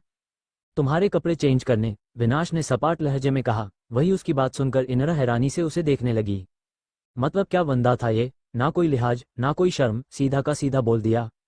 इनर की बड़ी आंखों को देख विनाश ने उसे 2 पल घूरा, तभी कुछ सोच वो टेढ़ा मुस्कुराया और उसके नजदीक आकर गहरी आवाज में बोला, टेंशन मत लो जान, अभी पूरी रात बाकी है। You will enjoy the whole night with me. Vinash ने जिस लहजे में ये शब्द कहे उसे सुन इनर के दिल की धड़कनें बढ़ गई और घबराहट के मारे उसके चेहरे पर पसीना आ गया। इनर के चेहरे पर पसीना देख विनाश टेढ़ा मुस्कुराया और वॉशरूम के अंदर जाने लगा। इनर को समझ नहीं आ रहा था वह क्या करे। उसने विनाश से ये उम्मीद नहीं की थी। उसे लगा था कमरे के अंदर जाकर विनाश उसे सुनाएगा या उसे डांटेगा, लेकिन यहाँ का तो माहौल अलग था। तभी इनर हड़बड़ाते हुए बोली, मैं खुद करूंगी। क्या कर लोगी? विनाश ने आईब्रो उचकाते हुए पूछा। कब कपड़े चेंज कर लूंगी, इनर ने घबराते हुए जवाब दिया। उसे डर था कि पता नहीं विनाश उसकी बात से कन्विंस होगा या नहीं। तभी कुछ सोच विनाश ने उसे अचानक से अपनी गोद से उतार दिया और बिना कुछ कहे वॉशरूम के अंदर चला गया। ये देख पहले इनर हैरान हुई, लेकिन मन ही मन उसने चैन की सांस ली। इनर अपने मन में बोली, ओह गॉड ये क्या था, मुझे कुछ समझ नहीं आ रहा। मतलब मुझे लगा था कि कुछ और होगा, यह मुझे डांटेंगे सुनाएंगे, लेकिन यहाँ तो सब कुछ उल्टा है और इनकी बातें तो मेरे समझ ही नहीं आई। मुझे समझ नहीं आ रहा कि यह रियल कैसे है, इनका नेचर कैसा होगा। लेकिन चाहे कुछ भी हो मुझे एडजस्ट करना होगा। अभी तो बाकी के फैमिली मेंबर से भी मिलना है, पता नहीं वो लोग कैसे बिहेव करेंगे। लेकिन फिलहाल के लिए कपड़े बदलने हैं, वो कहाँ बदलूं मैं, सोचकर इनर वही साइड में खड़ी हो गई और विनाश के बाहर आने का इंतजार करने लगी। इनर का सामान कमरे के बाहर रखा हुआ था। अपने कपड़े लेकर इनर साइड में खड़ी हो गई। कुछ ही वक्त में वॉशरूम का डोर ओपन हुआ और विनाश ब्लैक कलर की टॉवल लपेटे वॉशरूम से बाहर निकला। उफ, क्या लग रहा था बंदा। इनर जो विनाश के निकलते ही वॉशरूम में जाने के लिए रेडी थी, लेकिन विनाश को एक नज़र देखते ही उसके कदम रुक से गए। वक्त थम सा गया और वह बेशर्मों की तरह विनाश को ताड़ने लगी। विनाश जो एक टॉवल से अपने बालों को पोंछते हुए मिरर के सामने खड़ा था, लेकिन उसकी नज़रें मिरर से इनर के ऊपर थी। वैसे तुम्हारी नज़र कुछ ज़्यादा ही गंदी नहीं है। अभी 10 मिनट पहले मेरे भाई की बाहों में जाना चाहती थी और अब मुझे बेशर्मों की तरह ताड़ रही हो। वैसे अगर कुछ करने का मन है तो मैं मना नहीं करूंगा, मैं तुम्हारे साथ कोऑपरेट करने के लिए रेडी हूँ। विनाश ने मिरर से इनर को देखते हुए तिरछी मुस्कान के साथ कहा। वहीं उसकी बात सुनकर इनर का चेहरा शर्म से झुक गया। उसे खुद की सोचकर अफसोस हुआ। वह जल्दी से वहां से वॉशरूम में भाग गई। वहीं उसके जाते ही विनाश के एक्सप्रेशन बदल गए। विनाश वहां से बालकनी में चला गया। विनाश ने किसी को कॉल किया। 2 रिंग जाते ही कॉल रिसीव हुई। उधर से किसी शख्स की आवाज आई। सर वो इस वक्त लंदन में है, लेकिन कुछ वक्त बाद वो इंडिया वापस लौटेंगे। उनके साथ एक लड़की भी है। और कुछ? विनाश ने इधर से सवाल किया। ये सुनकर उधर से वह शख्स बोला, मुझे नहीं लगता ऐसा कुछ है, बट वो दोनों साथ है। ये सुनकर विनाश ने इधर से कॉल कट कर दिया। अपने फोन को लेफ्ट हाथ में स्टाइल से घुमाते हुए अचानक से उसके चेहरे पर शैतानी मुस्कुराहट आ गई। CH5 वो मेरी बीबी है। अब आगे विनाश बात करके रूम में वापस आया। एक नज़र वॉशरूम के डोर को घूरकर वह कमरे से बाहर निकल गया। लगभग 10 मिनट बाद इनरा अपने बालों को पोंछते हुए वॉशरूम से बाहर निकली। एक नज़र पूरे रूम में देखकर उसने चैन की सांस ली और खुद से बोली, थैंक गॉड यह नहीं है, नहीं तो पता नहीं मेरे साथ क्या करते। मुझे इतना डर लग रहा है। अभी तो रात के सिर्फ 11 बजे है, अगर ये वापस आ गए तो हे भगवान मैं क्या करूंगी। कहते हुए इनरा वहां से बालकनी की तरफ चली गई। बालकनी में इस वक्त ठंडी ठंडी हवाएं चल रही थी। मौसम बेहद सुहाना था। उन ठंडी हवाओं को महसूस करके इनरा को कुछ अच्छा लगा। लेकिन एक बार फिर विनाश की बातें उसके दिमाग में घूम गई।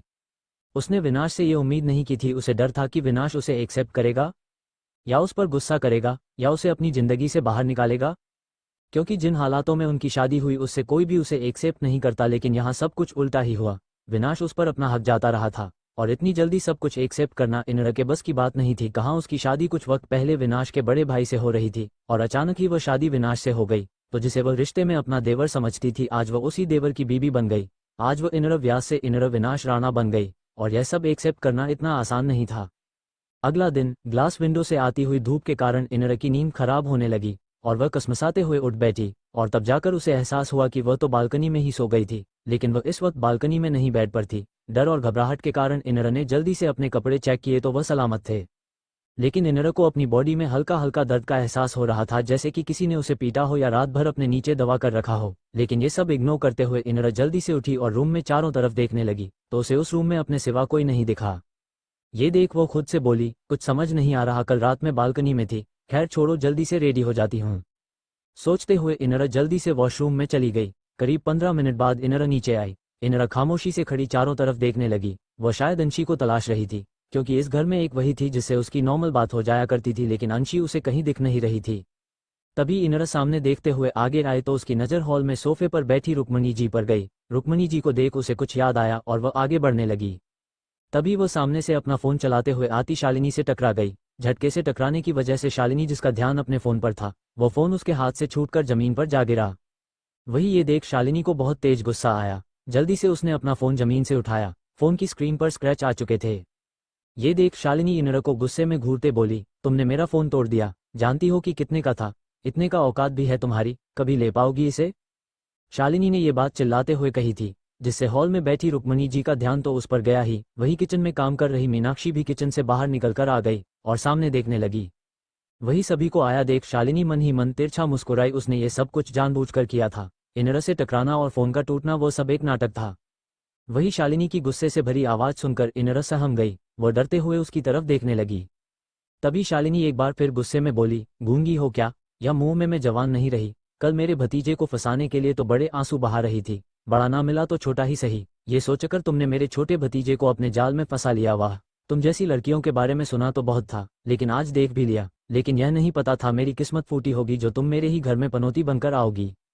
शालिनी की बात सुनकर इनर की आंखों में आंसू आ गए और वह सभी की तरफ देखने लगी। शालिनी उसे सबके सामने सुना रही थी। वही रुक्मिणी जी भी शांत सोफे पर बैठी हुई थी। उन्होंने इनर के लिए एक लफ्ज भी नहीं कहा। वही मीनाक्षी भी वहीं खड़ी थी। वह कुछ बोलना चाह रही थी लेकिन चाहकर भी नहीं बोल पा रही थी, क्योंकि शालिनी के आगे उनकी नहीं चलती थी।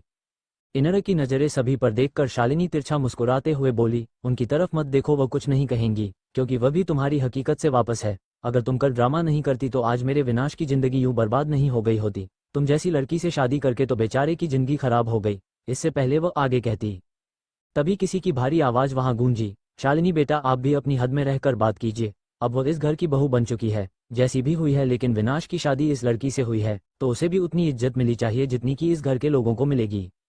रणवीर राणा ने हॉल में आते हुए कहा। उनकी बात सुनकर शालिनी का मुंह बन गया, लेकिन वह तो शुरू से ही शादी के खिलाफ थी, तो कैसे इतनी जल्दी शांत हो जाती। तभी शालिनी अपनी आंखों में हल्के से आंसू लाते हुए बोली, मैंने गलत क्या कहा पापा? अगर ये लड़की कल इतना रोती नहीं तो हमारे विनाश की जिंदगी बर्बाद नहीं हो जाती। आप भी जानते हैं विनाश कितना मॉडर्न है, वह क्या इसको अपना पाएगा, इसके साथ अपनी जिंदगी गुजार पाएगा? विनाश बाहर रहा है और उसे मॉडर्न लड़कियां पसंद है, और यह यहाँ की। लेकिन उससे आप लोगों को क्या? आप लोगों को तो मैं ही हमेशा गलत लगती हूँ। मैंने तो बस सब कुछ इसलिए कहा क्योंकि मुझे अपने विनाश की फिक्र हो रही थी। ये सुनकर रुक्मणी जी, जो अभी तक खामोश थी, वह तेज आवाज में बोली, शालिनी बिल्कुल ठीक कह रही है, मुझे उसकी बात में कुछ गलत नहीं लगा। अगर एक बार को अने का कहे तो अने इस लड़की को अपना भी लेता, लेकिन विनाश नहीं आएगा। इस पर रणवीर जी ने कहा, हम आपकी बात से सहमत हैं, और हमें भी यह शादी कुछ खास नहीं लगी। ऊपर से अभी हमें सभी को सफाई देनी पड़ेगी कि क्यों हमने ये शादी विनाश से कराई, और अभी तक अने का कुछ पता नहीं चला कि वो लड़का कहाँ है। सबसे पहले उसका यहाँ होना जरूरी है, उसके बाद एक प्रेस कॉन्फ्रेंस होगी और सब कुछ हमें क्लियर करना होगा, नहीं तो उससे हमारी रेपुटेशन डाउन होगी, जो कि हम बिल्कुल नहीं होने सकते। ये सुनकर रुक्मणी जी ने अपना सर हाँ में हिलाया। वहीं उन सभी की बातें सुनकर इनर की आंखें नम हो गई। मतलब जिस घर में उसकी शादी हुई उसे वहां कोई पसंद ही नहीं कर रहा था। एक मीनाक्षी जी ही थी जो उसका सपोर्ट कर रही थी। वही बात हो इतनी आसानी से शांत होता देख शालिनी को गुस्सा आने लगा। तभी अचानक उसके दिमाग में कुछ आया और वह तिरछी मुस्कान के साथ बोली, माँ आपको नहीं लगता कि भाभी सा ने काफी वक्त खाना बना लिया और अब उनके दिन गए? भाई अब उनकी छोटी बहू जो आ गई है तो क्यों ना आज ही पहली रसोई की रस्म हो जाए, इससे हम भी जान पाएंगे कि हमारी नई बहू रानी कैसा खाना बनाती है। ये सुनकर रुक्मणी जी बोली, मुझे कोई दिक्कत नहीं है, और वैसे भी हमने तो जिस दिन इस घर में कदम रखा उस दिन से अपनी जिम्मेदारियां संभाली है, और हम भी चाहते हैं जो हमारे आगे आने वाली पीढ़ी है वह भी जिम्मेदार बने। तो अभी इसी वक्त ये रस्म होगी। ये सुनकर मीनाक्षी जी हैरानी से उनकी तरफ देखने लगी। उन्हें सब समझ आ रहा था और इनर के लिए बुरा भी लग रहा था। वह जानती थी शालिनी यह सब जानबूझकर कर रही है। ऊपर से रुक्मणी जी की इतनी सख्ती तो वो शुरू से झेलती आई थी, तो इस मामले में वह कुछ नहीं कर सकती थी।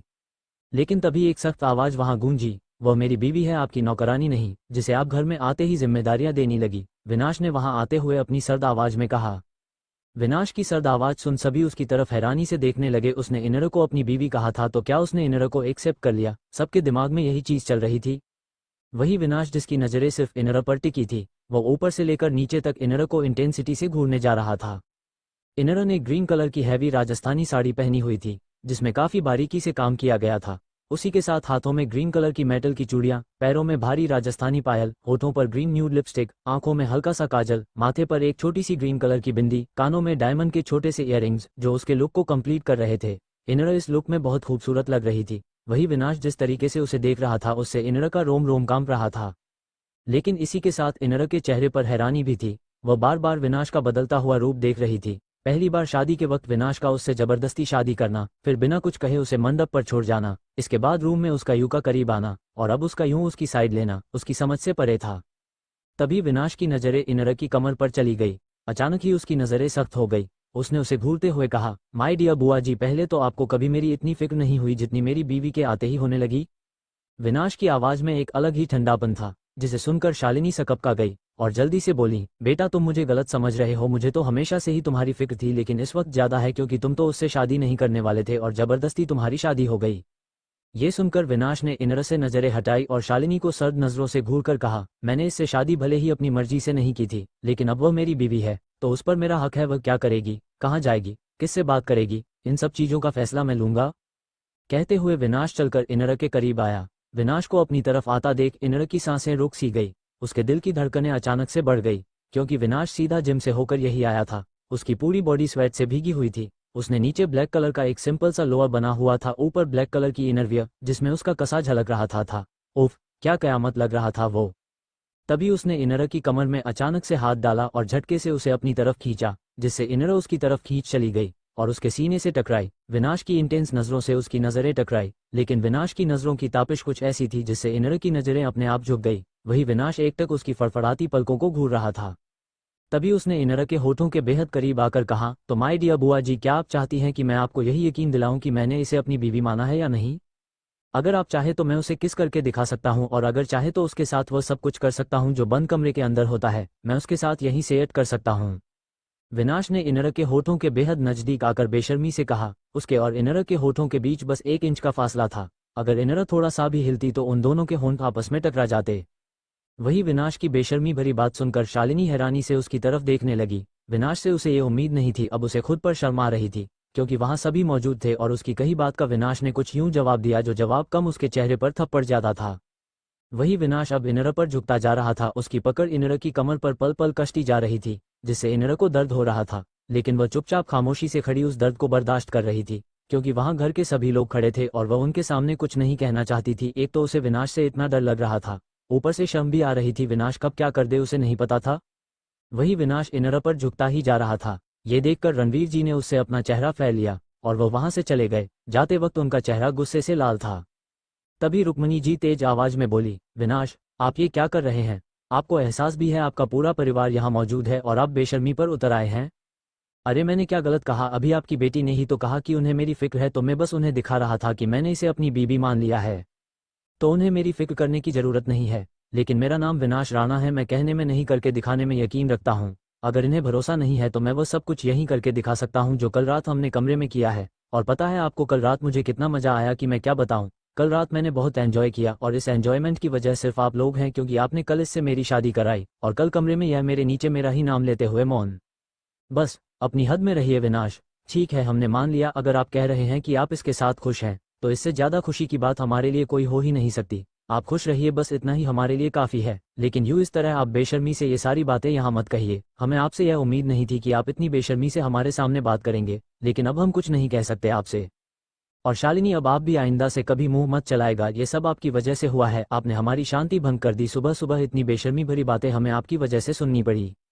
रुक्मणी जी ने गुस्से से कांपते हुए कहा। कहकर वो तुरंत वहां से चली गई। वहीं उनका गुस्सा देखा शालिनी सहम गई। उसे एहसास नहीं था कि यह सब कुछ हो जाएगा। विनाश ने यहाँ आकर बाजी पलट दी। कहाँ उसने सोचा था कि विनाश इनर से गुस्सा होगा, लेकिन यहाँ तो कुछ और ही हो रहा था। विनाश और इनर को घूरते हुए शालिनी वहां से चली गई। ये सब देखकर मीनाक्षी जी वहां से चली गई। अब पूरा हॉल खाली था। तभी विनाश इनर से दूर हुआ और उसकी कमर पर अपनी पकड़ और कसते हुए एक नज़र उसे घूरा। दूसरी ही पल उसने उसके बालों को तेजी से पकड़ लिया और बेहद ठंडी आवाज में बोला, किसने कहा था तुम्हें नीचे आने के लिए? इनर की हल्की सी चीख निकल गई। CH6, तुम पर सिर्फ मेरा हक है। अब आगे इनर डरते हुए सहमी नजरों से विनाश की तरफ देखने लगी। विनाश इस वक्त उसे जानलेवा नजरों से घूर रहा था। जवाब दोगी? विनाश ने तेज आवाज में कहा। उसकी आवाज इतनी तेज थी कि इनर को ऐसा लगा कि अगर विनाश एक बार फिर उस पर चिल्लाया तो वह यहाँ खड़ी ही नहीं रह पाएगी। इनर को कुछ ना बोलते देख विनाश ने अपनी आंखों को बंद करके गहरी सांस ली और खुद के गुस्से को कंट्रोल करने लगा। दूसरे ही पल उसने आंखें खोली तो उसकी नजरें वही साइड में खड़े एक सर्वेंट पर गई, जिसकी नजरें इनर पर टिकी थी। वह सर्वेंट इनर को प्यार भरी निगाहों से देख रहा था। उसकी नजरों में कोई हवस नहीं थी, लेकिन हाँ, उसकी नजरों में कई एहसास थे, जैसे कि वो इनर को बहुत पहले से जानता हो।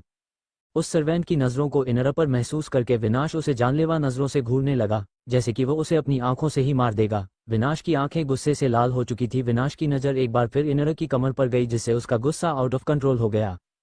तभी विनाश ने इनर के बालों को छोड़ा, दूसरे ही पल उसकी कमर को अपनी मुट्ठी में भर लिया। इनर बुरी तरीके से चीखी, उसकी आंखों में आंसू आ गए। वह भरी आंखों से विनाश की तरफ देखने लगी, लेकिन इस बार विनाश का गुस्सा शायद हर हद पार करने वाला था। इनर ने इस बार भरी आंखों से उसे देखते हुए कहा, मुझे अंशी से मिलना था इसलिए मैं नीचे आई, और आप रूम में थे नहीं तो मैं कब तक रूम में रहती? इनर ने कांपते हुए कहा। वही उसकी बात सुनकर विनाश पर कोई असर नहीं हुआ। तभी विनाश ने सर्द नजरों से उस सर्वेंट को घूरा, वो सर्वेंट जो अभी तक सिर्फ इनर को देख रहा था, लेकिन जब उसे अपने ऊपर किसी की जानलेवा नजरें महसूस हुई तो उसने इनर से नजरें हटाकर विनाश की तरफ देखा। विनाश को देखते ही उसकी सांसें अटक गई, वो तुरंत वहां से बाहर भाग गया। लेकिन इधर विनाश का गुस्सा भड़क चुका था। विनाश ने इनर का हाथ पकड़ा और उसे खींचते हुए वहां से अपने रूम में ले गया। इनर उसके पीछे खिंची चली गई। डर और घबराहट से उसकी धड़कनें बढ़ी हुई थी, उसे समझ ही नहीं आया कि हुआ क्या।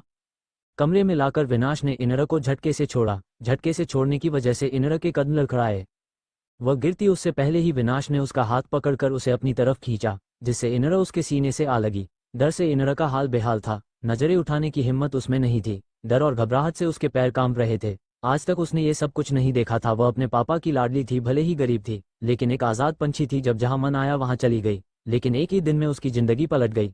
अब विनाश उसकी जिंदगी में दस्तक दे चुका था।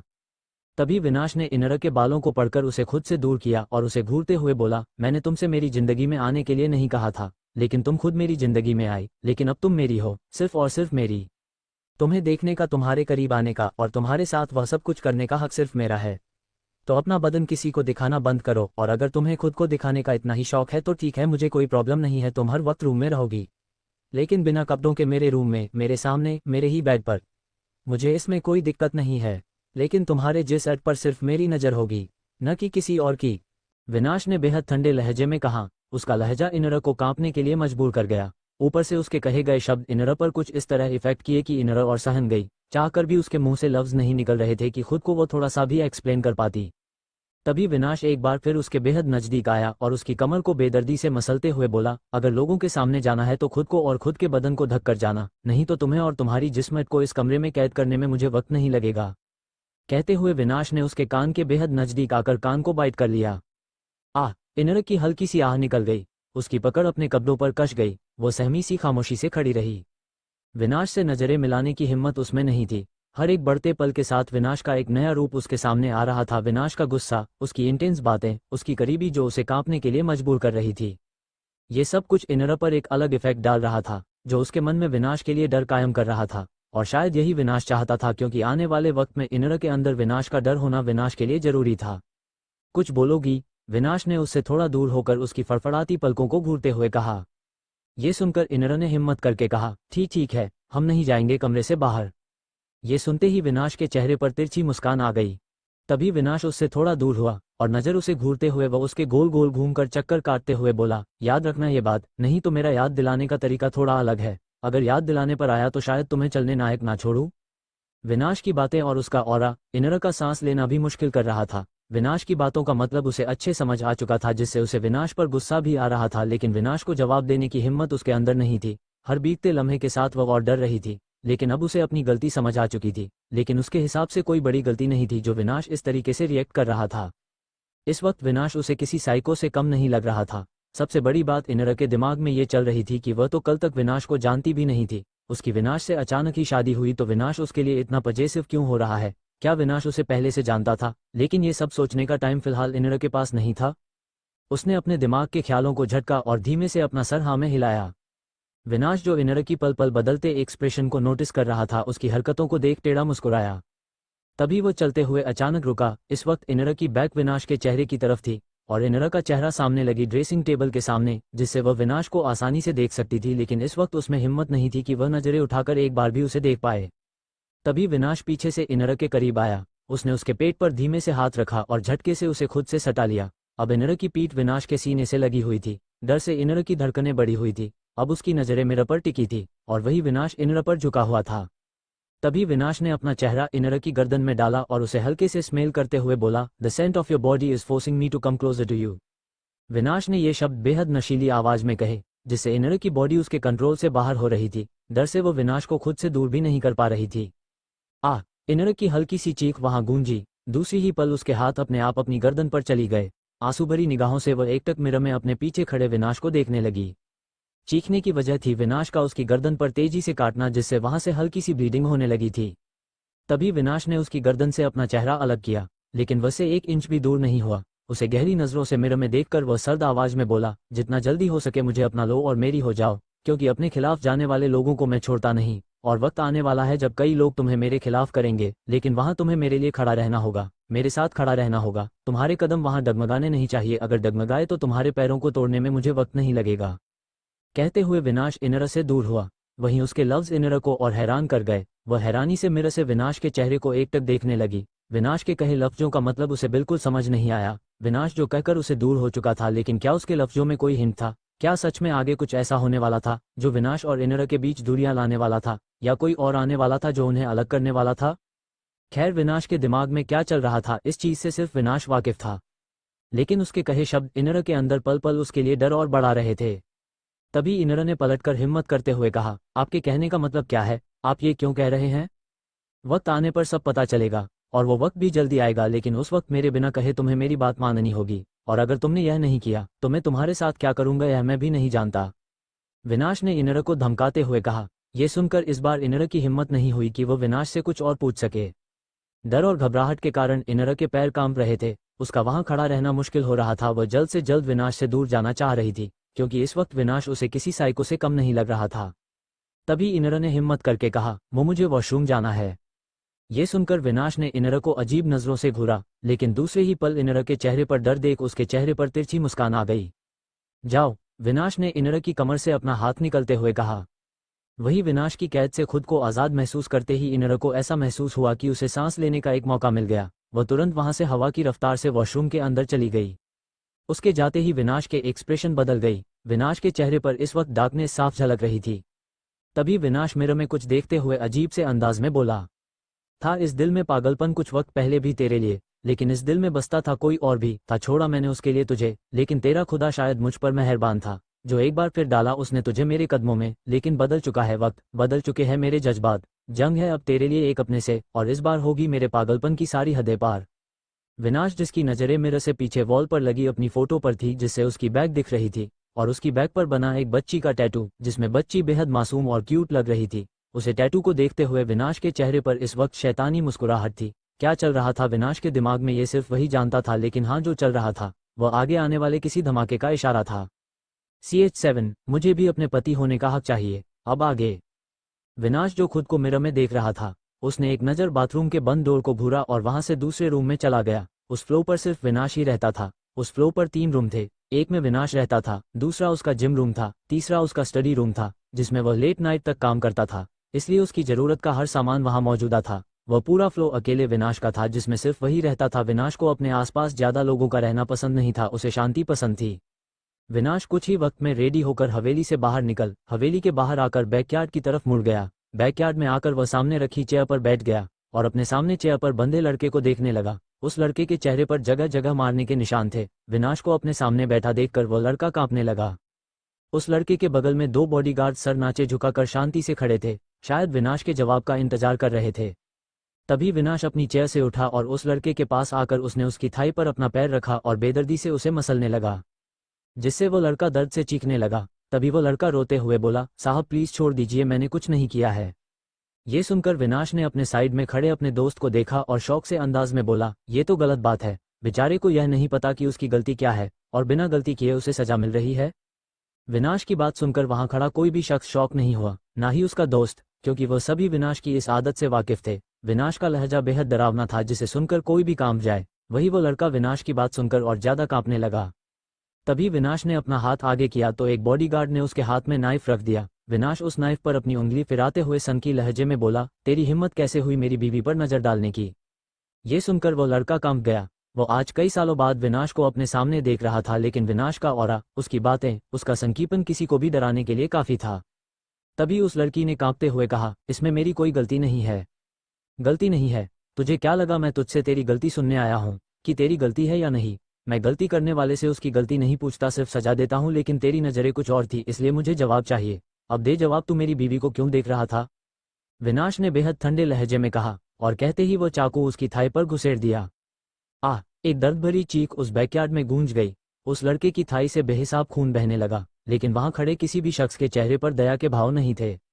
वही उसकी चीख सुनकर विनाश के चेहरे पर सुकून भरी मुस्कुराहट आ गई। वही उसके पीछे खड़ा रुद्र खामोशी से सब कुछ देख रहा था, उसके चेहरे पर किसी प्रकार के भाव नहीं थे। तभी वो लड़का रोते हुए बोला, साहब मुझे छोड़ दीजिए, मैं आपको सब कुछ सच सच बताता हूँ। उसकी बात सुनकर विनाश के चेहरे के भाव एक बार फिर सर्द हो गए और वह उसे घूरने लगा। तभी उस लड़के ने कहा, साहब मैं उसे छोटे से जानता हूँ, वह मेरे साथ ही रही है, वो मुझे अच्छी लगती है, इसलिए मैं उसे देख रहा था, लेकिन अब से नहीं देखूंगा। डर और घबराहट की वजह से उस लड़के के मुंह में जो कुछ भी आया उसने बोल दिया, लेकिन दूसरी ही पल उसे एहसास हो गया कि उसने अपनी मौत को खुद दावत दी है। उसकी बात सुनकर विनाश के चेहरे पर गुस्से के भाव आ गए और वह बुरी तरीके से उसे घूरने लगा। मतलब तू मेरी बीवी को जानता था, इसलिए उसे देख रहा था? विनाश ने उसे घूरते हुए कहा। उसकी बात सुनकर उस लड़के को समझ नहीं आया वह क्या जवाब दे, दर्द से उसका हाल बेहाल था। तभी दूसरे ही पल उसकी एक बार फिर दर्द भरी चीख उस जगह गूंज गई। दर्द से करहाते हुए उस लड़के ने नीचे देखा तो उसकी एक उंगली जमीन पर कटी हुई पड़ी थी और कटर विनाश के हाथ में था। वो लड़का सहमी नजरों से विनाश की तरफ देख रहा था। विनाश के रूप में उसे अपनी मौत दिखाई दे रही थी। तभी विनाश ने बेहद ठंडे लहजे में कहा, साला कहने से पहले अपनी हद याद कर लेता, तू किसके बारे में बात कर रहा है? वह बीवी है मेरी, हक है मेरा उस पर मुझे सिर्फ अपनी नजरें बर्दाश्त है, ना किसी और की। अब वो तेरी मालकिन है और मालकिन को देखने की सजा तो तुझे मिलेगी। कहते हुए अहंकार के फेस पर दहशत भरी मुस्कान थी। वही उसकी बात सुनकर वह लड़का बुरी तरीके से रोने लगा। विनाश की लास्ट लाइन सुनकर पीछे खड़े रुद्र के चेहरे पर भी इस बार तिरछी मुस्कुराहट आ गई। तभी रुद्र ने एकटक चेयर पर अधमरी हालत में बैठे लड़के को देखते हुए कहा, विनाश इसे मारना मत, नहीं तो प्रॉब्लम हो सकती है। मुझे पता है कि मुझे क्या करना है, विनाश ने दूसरे ही पल दूसरी बात को काटते हुए कहा। तभी विनाश 2 कदम पीछे हुआ और एक लात खींचकर उस लड़के के पैरों के बीचों बीच मारी, जिससे उसकी चेयर पीछे पलट गई और उस लड़के की एक दिल दहला देने वाली चीख वहां गूंज गई। उसे लड़के को ऐसा महसूस हो रहा था कि उसकी जान ही चली जाएगी। तभी विनाश ने सर्द नजरों से उसे देखते हुए कहा, साले के हाथ पैर तोड़ के जिंदा जला दो।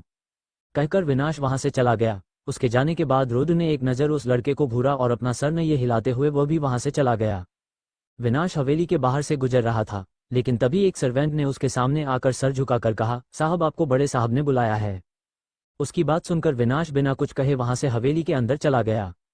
विनाश चलकर रणवीर राणा के कमरे में आया। विनाश ने इस वक्त एक सिंपल सा ब्लैक कलर का जीन्स विद ब्लैक कलर की शर्ट डाल रखी थी। इसमें वह काफी हैंडसम लग रहा था। विनाश के हाथ अपनी पेंट की जेब में थे और वह अपनी तरफ पीठ किए खड़े रणवीर राणा की पीठ को घूर रहा था। तभी रणवीर उसकी तरफ पलट गए और हल्का से हंसते हुए बोले, तुम आज भी नहीं बदले विनाश, पहले भी तुम ऐसे ही मेरी पीठ को पीछे खड़े होकर घूरा करते थे और आज भी। काम की बात कीजिए, फालतू वक्त नहीं है मेरे पास, विनाश ने सपाट लहजे में कहा। उसकी बात सुनकर रणवीर राणा हल्का सा हंसे और बोले, तुम नहीं बदलोगे। बच्चन ने भी, जहां पूरा राजस्थान, पूरी हवेली, यहाँ का हर एक शख्स मुझसे डरता था, लेकिन मेरे सामने ऊंची आवाज में बात तुम कर लेते थे। यहाँ तक कि अनय ने मुझसे कभी ऊंची आवाज में बात नहीं की। खैर छोड़ो, तुम्हें मैंने यहाँ इसलिए बुलाया है कि मुझे तुमसे इनर के बारे में बात करनी है। ये सुनकर विनाश ने कहा, कोई जरूरी बात हो तभी कीजिएगा, नहीं तो फालतू की बकवास नहीं सुननी मुझे। ये सुनकर रणवीर राणा ने गहरी सांस ली और बोले, अच्छी बात है, तुमने उसे एक्सेप्ट कर लिया है, लेकिन अभी बहुत कुछ बाकी है। तुम्हें भी पता है जो कुछ भी शादी के टाइम हुआ वह नहीं होना चाहिए था। अनय शादी से भाग गया और यह बात उन लोगों के लिए काफी थी जो हमारी छोटी सी छोटी न्यूज़ लेने के लिए रेडी रहते हैं। अब पूरे राजस्थान में यही बातें चल रही है। अभी इन खबरों को हमने काफी हद तक दबा दिया है और चाहे तो अपनी पावर का इस्तेमाल करके बहुत कुछ कर सकते हैं, लेकिन हम भी चाहते हैं कि सब कुछ मीडिया के सामने क्लियर हो जाए। इसीलिए एक प्रेस कॉन्फ्रेंस रख रहे हैं, वहां तुम और इनरा आओगे और तुम्हें इनरा को सबके सामने एक्सेप्ट करना होगा, बाकी हम सब कुछ संभाल लेंगे। ये सुनकर विनाश ने बिना किसी भाव के कहा, और आपको ऐसा क्यों लगता है कि मैं आपकी बात मानूंगा? विनाश, हमें तुमसे उम्मीदें हैं, इसीलिए हम तुमसे ये कह रहे हैं, और वैसे भी यह करना जरूरी है। एक तो हम पहले से ही अनय के लिए परेशान है, पता नहीं ये लड़का कहाँ चला गया है, इसका यहाँ रहना बहुत जरूरी था इस वक्त। रणवीर राणा ने खुद में परेशान होते हुए कहा। अनय के न होने से वह काफी परेशान थे, लेकिन उन्हें क्या पता था जिस प्रेस कॉन्फ्रेंस में वह सब कुछ क्लियर करना चाहते थे वहां एक नया तमाशा होने वाला था। तभी रणवीर राणा एक बार फिर बोले, विनाश ये करना अभी जरूरी है, और वैसे भी इनर मीडिया के सामने आ चुकी है और तुमने उसे अपना लिया है तो अच्छा रहेगा कि उसे दुनिया के सामने एक्सेप्ट कर लो। हमें पता है तुम हमारी बात नहीं मानोगे, और उस दिन भी हम शॉक हुए थे इस बात को लेकर कि तुमने इतनी आसानी से हमारी बात मानकर इनर से शादी कैसे कर ली, हमें पता है इसके पीछे भी तुम्हारे कुछ रीजंस होंगे, वह हम नहीं जानना चाहते, लेकिन अभी तुम्हारी शादी हुई है और तुम्हें इनर को सबके सामने एक्सेप्ट करना होगा। ये सुनकर विनाश कुछ पल उन्हें घूरता रहा, तभी उसने बिना किसी भाव के कहा, प्रेस कॉन्फ्रेंस कब है? ये सुनकर रणवीर राणा खुश हो गए। कल शाम को, रणवीर राणा ने जवाब दिया।